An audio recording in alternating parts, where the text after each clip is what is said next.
Hey, we're live. What's going on, everybody? Welcome back.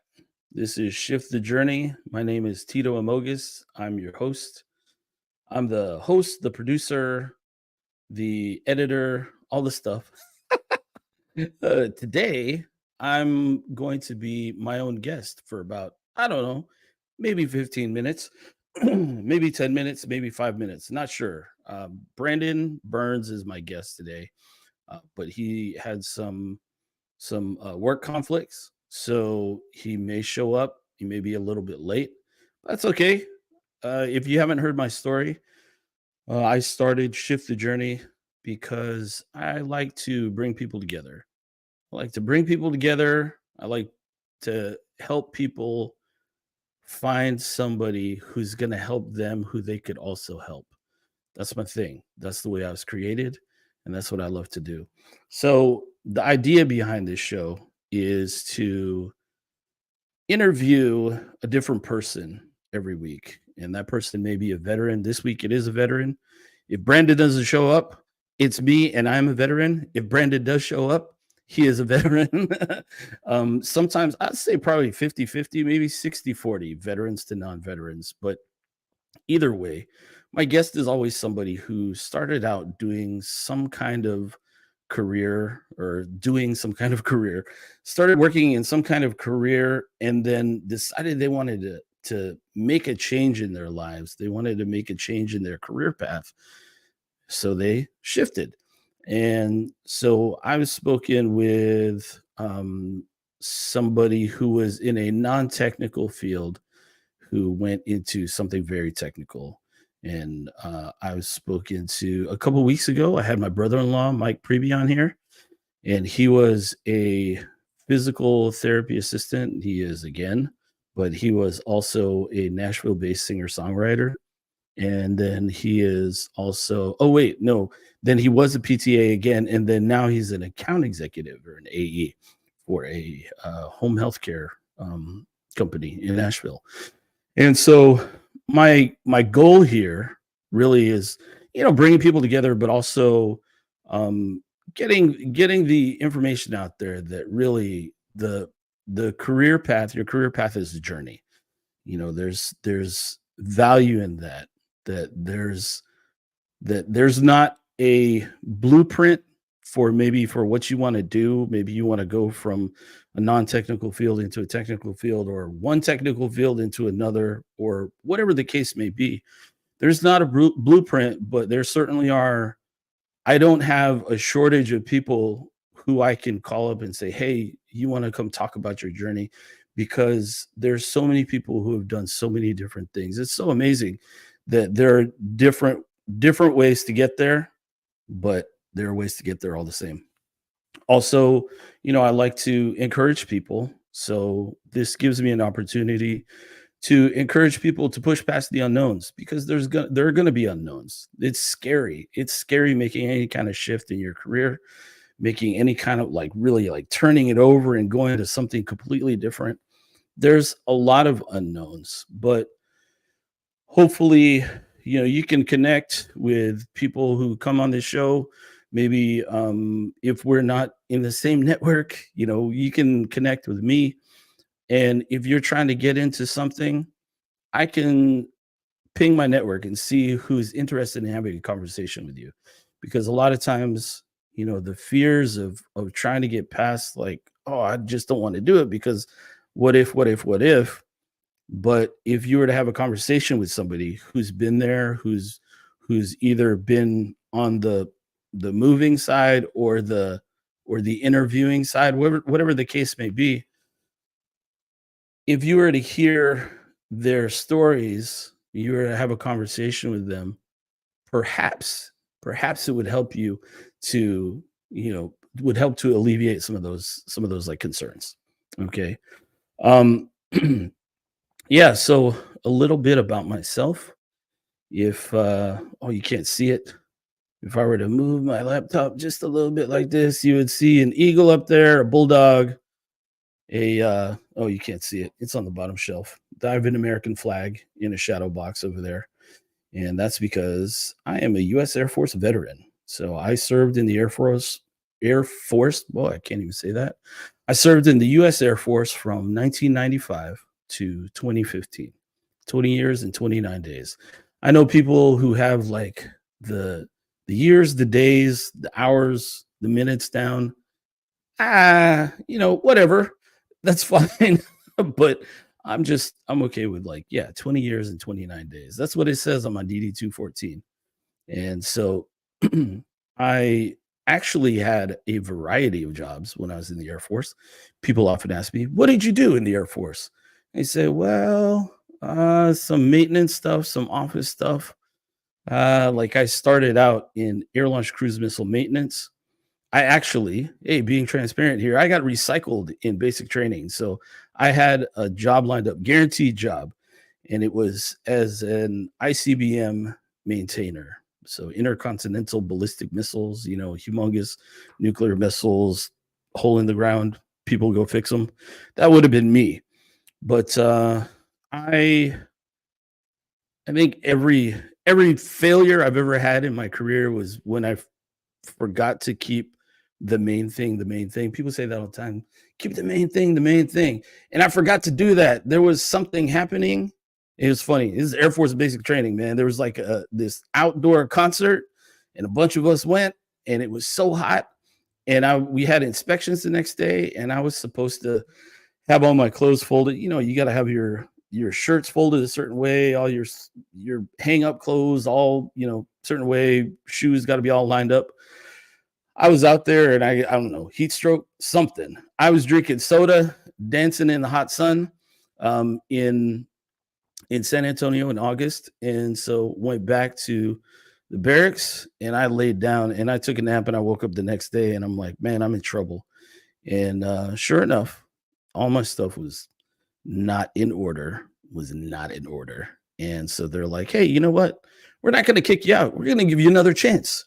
We're going to send you back a week. So you're going to go to another flight. You're going to, you know, repeat the week. So I got held back. I got held back a week and I lost my guaranteed job. And I look back on it now and I go, man, I think I actually dodged the bullet because they were sending a lot of people to North Dakota and South Dakota. And I'm like, grew up in California. Woo, that would have been crazy. As it was, I got just a little bitty shift in careers, right?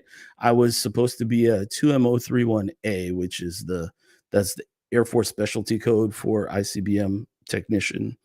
But then I was moved into 2MO31B, which is air launched cruise missiles. And so the bases that were available to me ended up being there were three of them. It was like Minot, Barksdale, and Fairchild. And Minot is in North Dakota. Some of you may know. Uh, Maybe not the coldest place on earth, but not a place that I've ever thought I wanted to visit. Barksdale Air Force Base, Shreveport, Bossier City, Louisiana. And at the time, I'm like, man, I don't know nothing about the South. And now I've lived here in the South longer than I have in California. But I actually got orders to Barksdale, and I swapped with somebody who is from Texas, and he wanted to be closer to home. And he's like, "Oh, I got this Fairchild. I don't know where it is, Washington." I was like, "Oh, I bet it's all green up there. It's real nice up there." And then we didn't have Google Maps back then. I couldn't just look on my phone and go, "Oh, it's actually not green." So my first day realizing that it was not green was when I was landing on the plane. I was like, oh my gosh, it's very brown here. So like in the summertime, not much different from Southern California, very dry.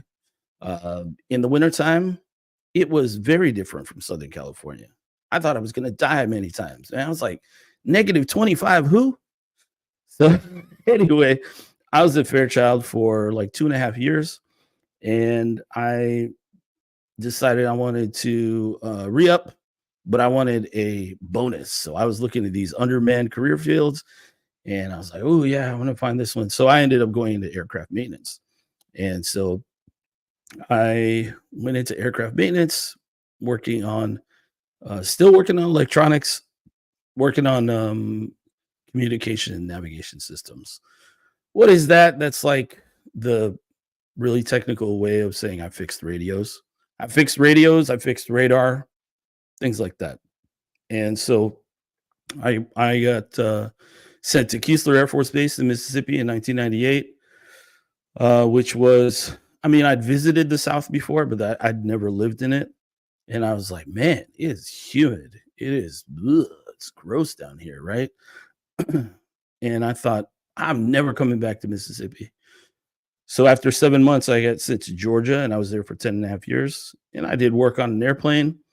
And then I also, had an office job and actually learned a lot about myself about like, I do not want to work outside for the rest of my life. Kudos to y'all who want to work outside. That's great. I like being outside, but I don't like being told to go outside when I don't want to be outside because it's hot outside or it's cold outside or it's raining or whatever the case may be. I'm like, I want to sit at a desk and I want to do my work at a desk. And so I actually got the opportunity after 10 and a half years there, 10 and a half years in Georgia. I thought I was never going to leave. I know people who did their entire Air Force careers at that base, but I left at 10 and a half years. They're like, wow, you got out. Yeah. And I went straight back to Mississippi. And I got my first like data analyst job. So it was working in the Second Air Force, which is a unit. It's like a headquarters unit, less than 100 people. You could walk in the building and say, "Good morning, Colonel," like to 3 different people and never be talking to the boss. Because the boss was a 1-star, 2-star general. And so I was there for 5 years and 8 months. And I really dug what the possibilities were for finding issues through data. So much so that I was like, you know what? There's got to be some career like this on the outside. There has to be something, right? And so I started doing some homework, starting to do some research, and I found that data analysis it's like a really broad field, very, very broad. If you're trying to get into data, oh, there are so many ways you can go with this. And so I was like, yeah, I want to do the data analysis. I don't know what that means. And so, I looked at some job postings and things like that. And I was like, okay, I don't know what I'm looking for. I'm not sure what my experience is that can be transferable to that.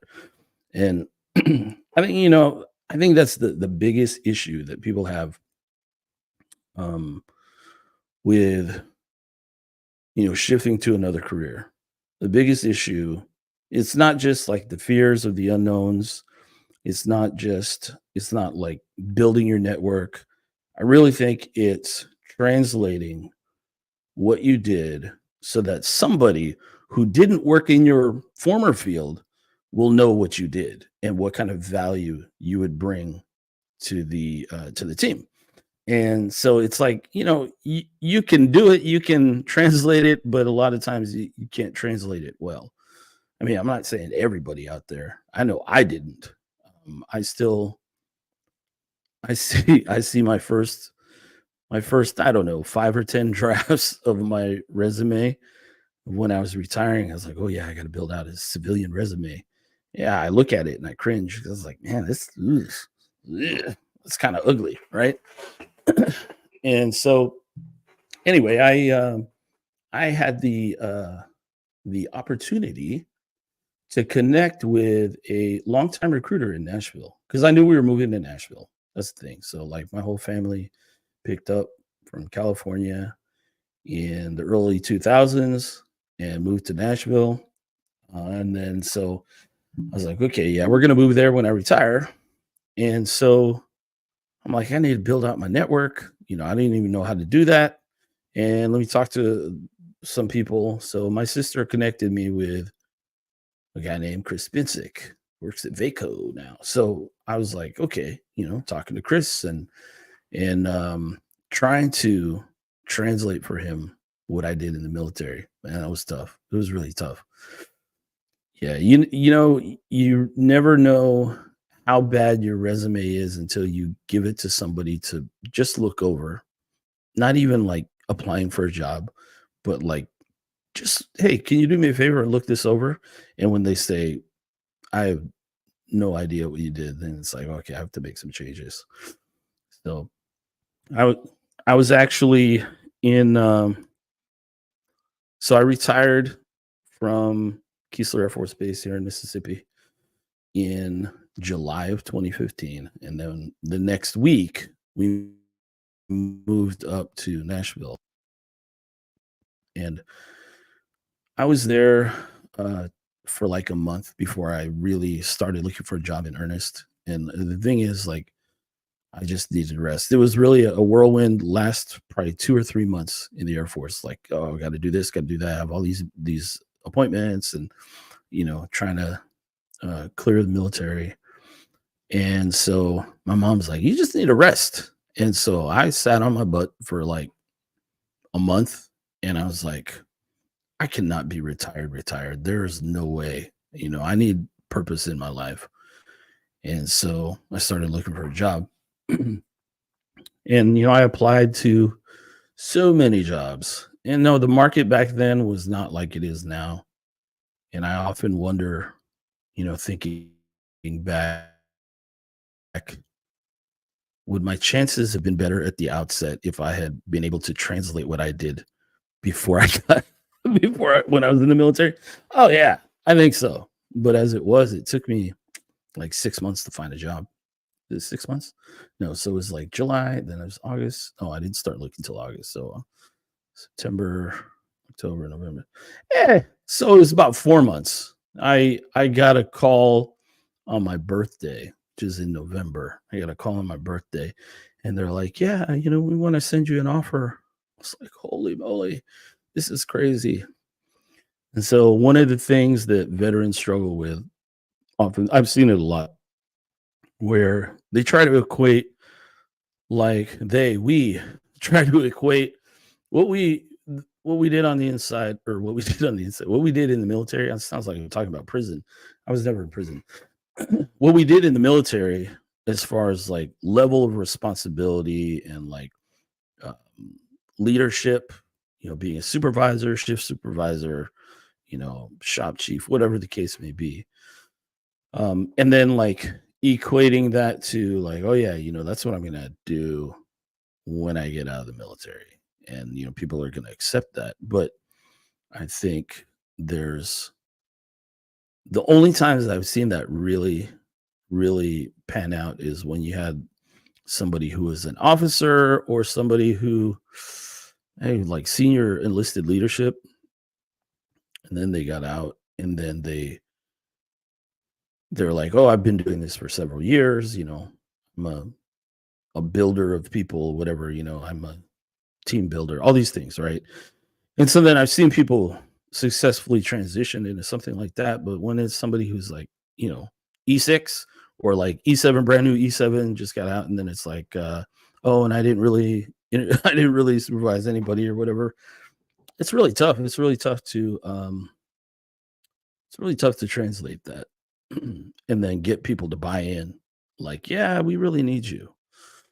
Um, I don't know if it's in the delivery, like the translation, the delivery, or if it's like really, um, I don't know, just the acceptance on the other side. I don't know. I don't know. But anyway, doing all my research, I assumed, oh, I'm going to be making all this money or whatever. No, no.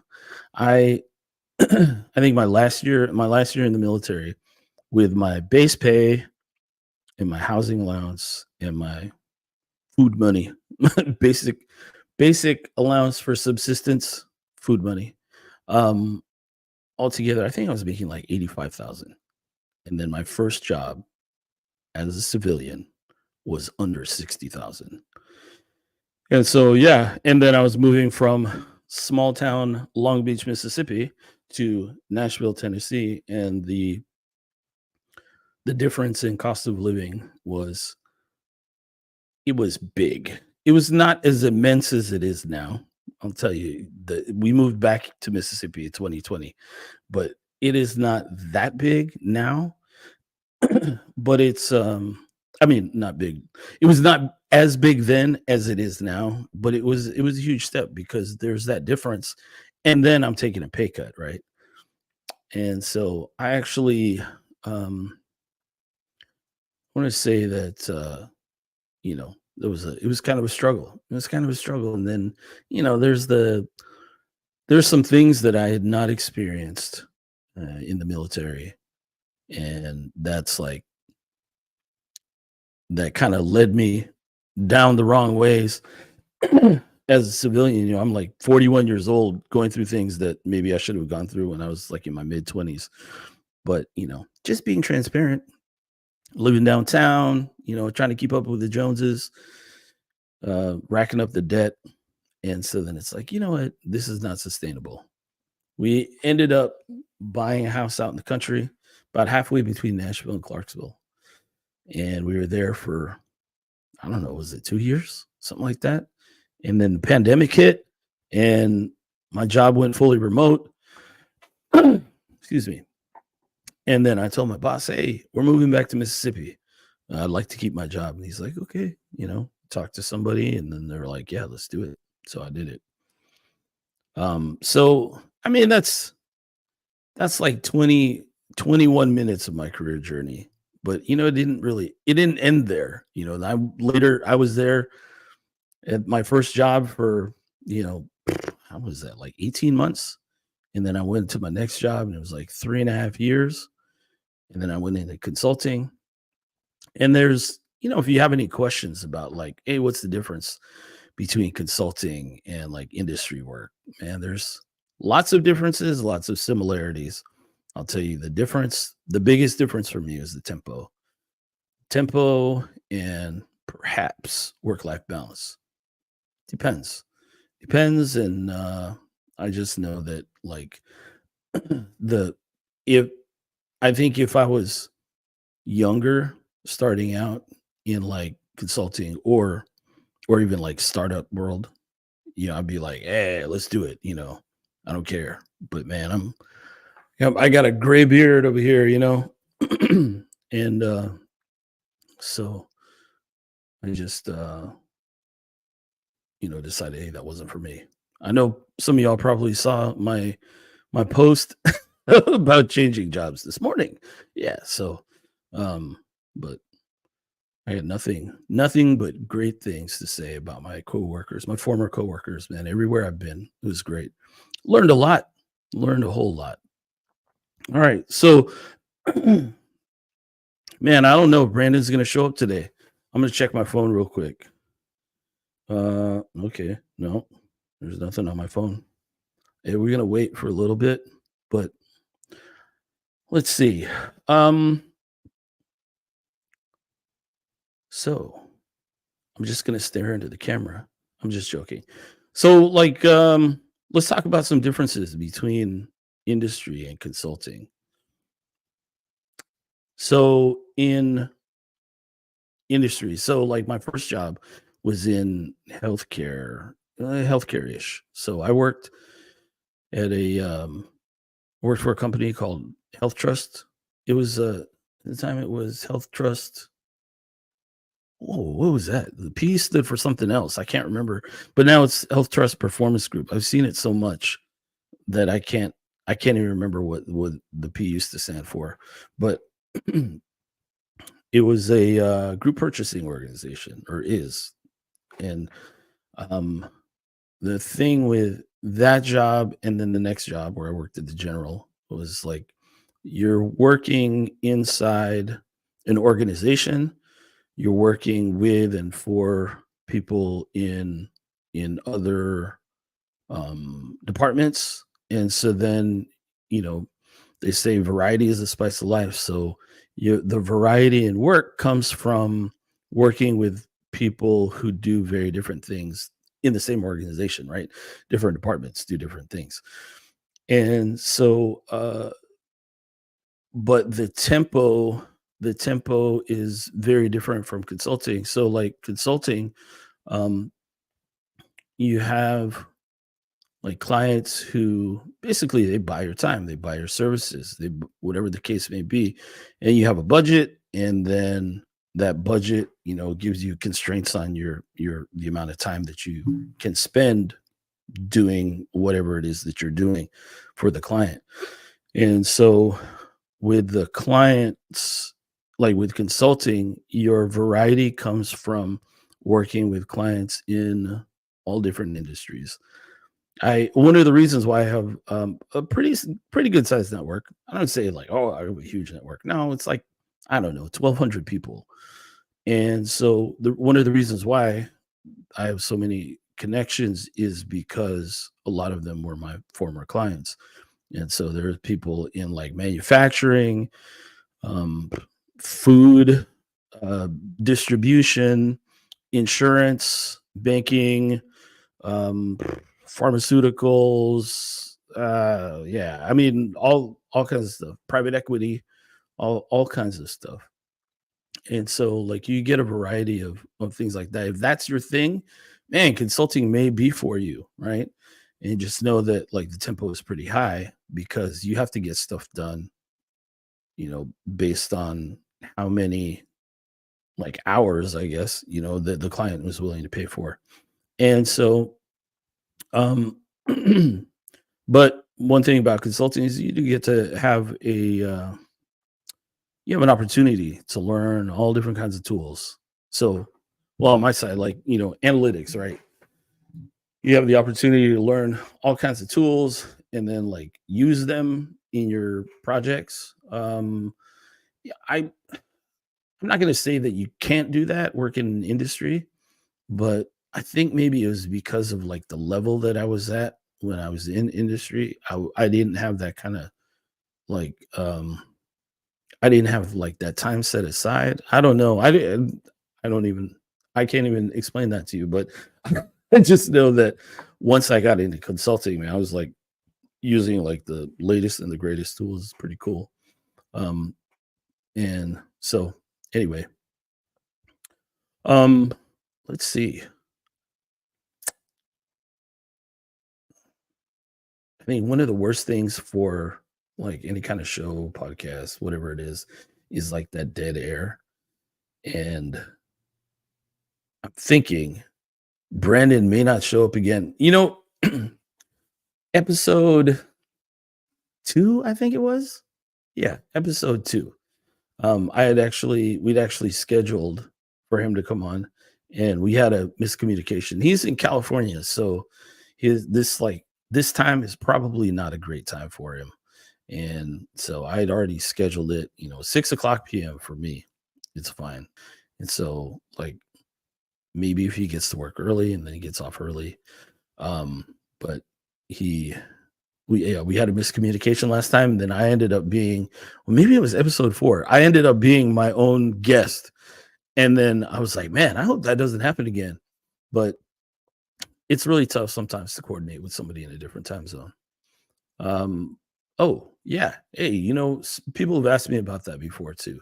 Like when they're trying to apply for a job and they're like, hey, I'm seeing like I'm in central time and then they're wanting somebody who's like, you know, remote, but I'm not sure that it's going to work for me because they're, Eastern time, Mountain time, Pacific time, whatever the case may be.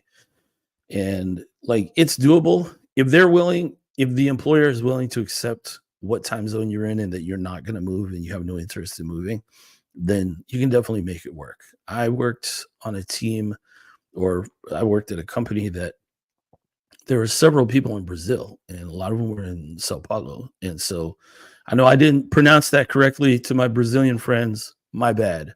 I can't do it. So there were a lot of them in Sao Paulo, and then there are some, up and down the East Coast, and I'm in Central Time. And there was actually somebody like in Oregon, and so we would have these calls in the morning. For me, it was like, oh yeah, 8:30 in the morning, no problem.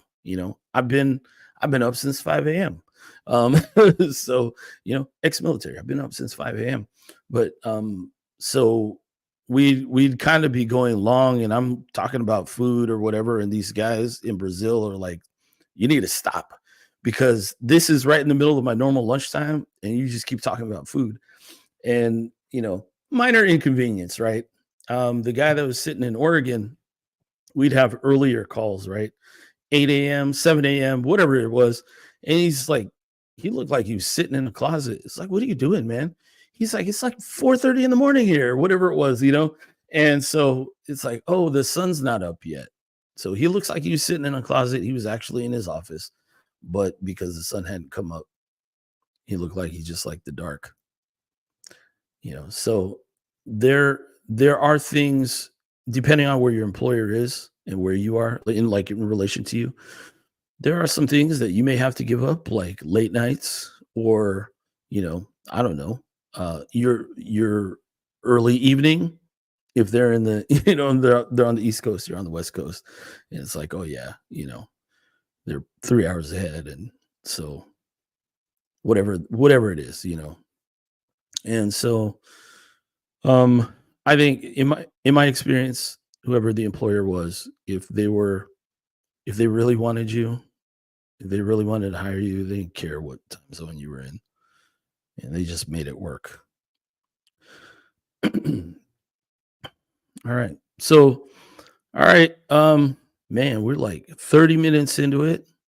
And I told Brian last week, I said, man, I don't like being the person that's interviewed.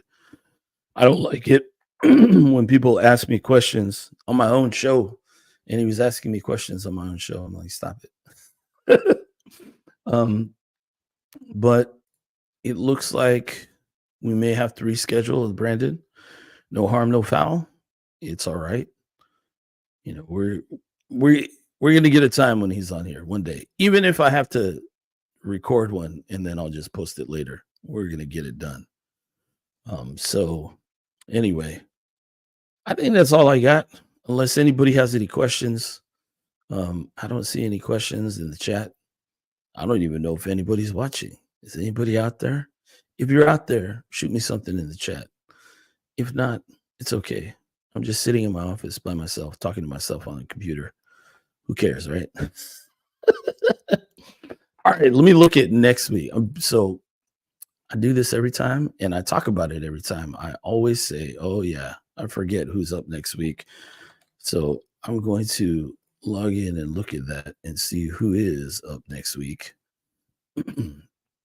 So if my screen freezes a little bit, it's because my computer's slow and I have another window open.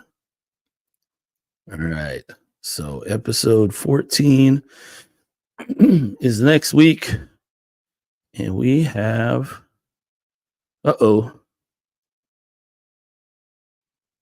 yeah, we have, oh, that's so weird. This is, oh, there we go. Oh, so Heather Sobel, I don't know how to say her last name. I never asked her. I've always just called her Heather. But she is a Nashville software school graduate. She was a theater manager. And then she went to Nashville Software School. And then she's like an SAP data analyst now. So that's pretty crazy. If you want to talk about like journey, like shifting your career, that's pretty crazy, going from a theater manager to SAP data analyst, right? Pretty crazy. So we're gonna have a good conversation with her. Hopefully, I think that I say hopefully because like this time slot, maybe I'll have to change it in the future, but I feel like people on the East Coast, they're like, oh, it's kind of late. I'm not gonna log back in to watch. I see people watching this like the next morning, which is fine. It's not important when you consume the information, just as long as you consume the information. And then like for people on the West Coast, it's kind of tough because it's like really it's the work day still. So again, my guest today is on the West Coast, and I knew it could be a problem, but it's okay. Everybody likes to talk about themselves, right? And so here I am talking about myself for 35 minutes. Oh, don't interview me. If you come on here, don't interview me. I don't want to do it. Okay. All right. So I'm going to sign off, and I'm going to make sure that I can get some time set aside where Brandon and I could get together and we could talk, and I'll get that posted. Otherwise, hope to see you next week. And until then, have a good one. Peace.